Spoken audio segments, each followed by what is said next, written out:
Good evening to you. I'm Vicente. Thank you so much for joining us. We begin with a shocking discovery in southeast Houston. A body found floating in Bayou. Nearby neighbors couldn't believe it. KHOU 11 News reporter Tiffany Craig spoke with them about what they found. It is a somber weekend for the families of the Porter High School students who died in a rollover wreck on Wednesday. A viewing was held today for 18-year-old Osvaldo Avila. Avila was in a car with 4 other teenagers when the driver crashed on Sorters Road. 3 of the teens died, 2 others were hurt. That tragic accident has taken an emotional toll on the students and staff at Porter High School. While the school's football team competed on the field today, many people in the stands told us how difficult this ordeal has been. Student also told us there are several events being organized around Porter to raise money for the families of the victims. A party of thanks. Tonight, wildfire victims showed their gratitude to the heroes of the Tri-County wildfires. Residents in Magnolia hosted this event. They got a chance to come together as a community and say thank you to the people who saved their homes and even their pets. A big thanks from them. There was plenty of food for everyone to enjoy, a firefighter's cafe, and even a place for kids to play. Well, more local support for wildfire victims. A legal clinic was set up earlier today at the Ripley House in East Houston. Houston Bar Association attorneys met with people who had legal questions related to these wildfires. If you didn't get to stop by today, more help is coming. The HBA's Legal Line program will be available next Wednesday. Attorneys will answer calls from 5 in the evening until 9 o'clock at night. For more information, you can go to KHOU.com. And in Central Texas, authorities are asking for patience as they clean up the debris left behind by a massive wildfire in Bastrop. 1,600 homes were affected, and that is why the Bastrop County Commissioner estimates the recovery period will take anywhere from 6 months up to a year. A debris removal program is in place for the victims. It's a free service, but it will end up costing taxpayers. Bastrop County predicts the price tag will be somewhere around $25 million. Tears and cheers today in Houston as many families reunited after months apart. Several hundred Marine reservists returned to Ellington Field after a dangerous year in Afghanistan. KHOU 11 News reporter Kevin Reese was there for this emotional homecoming. A big thank you to all those troops. Well, when they got home today, there was certainly some cooler weather to help them and make things a little more comfortable this afternoon. Mario Gomez, we all thank you for that. Walked outside just a moment ago, and it just feels nice outside tonight. Cool weather and rain, Mario. What else could we ask for? Thank you so much. All right, speaking of cool weather, it certainly was cool downtown this morning in Houston. That was filled with thousands of pink shirts, all for a good cause. A few of the participants in that walk told us about their story of survival and why the Komen Race for the Cure is so important to them.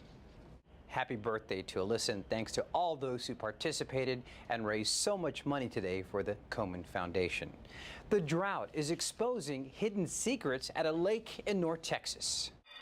On Monday, Amanda Knox is expected to learn her fate in Italy after nearly a year-long appeal process. She's an American student convicted of killing her British roommate. Today, her lawyer talked about the personal appeal Knox is set to make in an Italian courtroom.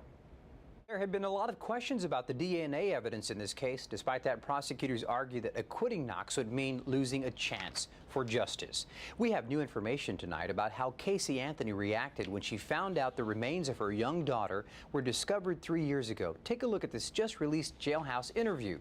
The judge who presided over the murder trial in Florida ordered this video released.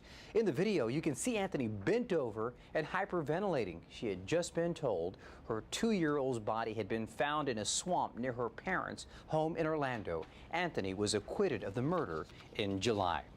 The ongoing drought in Texas is exposing hidden treasures, and that's creating a big problem at Lake Whitney in North Texas. Reporter Casey Norton gives us a look at what looters are taking.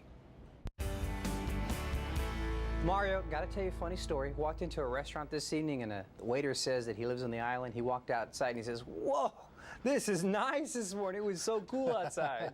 Yeah, you know, it's quite a shock because we have endured 100-degree days. Desperately need a win. Well, we do need a win, and we're winning with this weather so far. I guess we might even need a little light jacket if you're up early. Yeah, that early. The guy's kind of working on that, you know, on those hot dogs and all that good eating out there. That's for sure. There you go. You're making me hungry, Mario. We better move on. Thank you so much. All right, next, an incredible crash with a miraculous ending. What happened when a small plane flew into a Ferris wheel?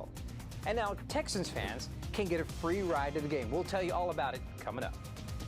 Now to an incredible story out of Australia. What you're looking at is the aftermath of a small plane that crashed into a Ferris wheel at a fairground. The impact sent debris hurling over people. As you can see, the plane became wedged in the Ferris wheel 32 feet off the ground. Two children, ages 10 and 13, who were riding in the Ferris wheel had to be rescued. The two people in the plane also had to be rescued miraculously. Even with all of this, no one was hurt. Families of the victims affected by the listeria outbreak linked to cantaloupes are painting a disturbing picture of the illness. Health workers say at least 15 people have died in several states. 84 have become ill. The names of the victims have not been released, but families have already filed lawsuits. Those family members say one day their loved ones were feeling just fine. The next day, they had agonizing symptoms. The tainted cantaloupes reportedly came from a farm in Colorado. It appears smokers are twice as likely to complain of back, joint, and nerve pain. That's according to researchers at the University of Kentucky. They studied 6,000 women. They say they will now investigate whether smoking causes the pain or if women light up to cope. We got an up-close look today at a Metro light rail train that will soon be carrying Texans fans for free, and they're going to have a lot of fun. Here's why. Check it out. You can see there's an image of Texans receiver Andre Johnson on the side of that train. That is really cool.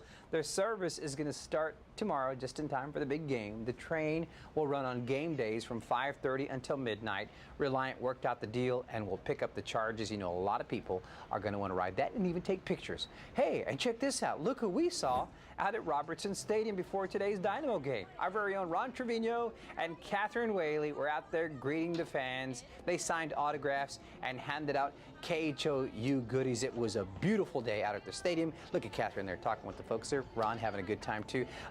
Nice game, I understand, over at Robertson Stadium. Also exciting too. Yeah, absolutely. Dynamo looking for a big win on that. We'll tell you if they pick that up. Everybody's ears perked up when we talked about the Aggies going into the SEC, and we were wondering when they would start that actual play in that league. Yeah, they're very excited up in College Station to be joining a new group of teams. And we're keeping our fingers crossed for the Texans tomorrow. That's right, absolutely. We wish them the best. All right. Next, the Breakfast Club celebrates 10 years by serving up some healthy competition. It goes with wings and waffles. We'll tell you what it is coming up. This is not a competition you want to be in if you've got a weak stomach or if you're faint of heart.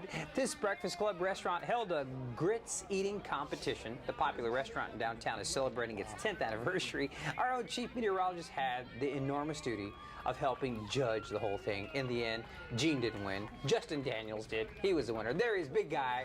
Ate more than 3 pounds of grits. 3 pounds. He walked away with the trophy and the title, Grits Eating Champion of the World. Certainly, he's taking some Pepto-Bismol tonight.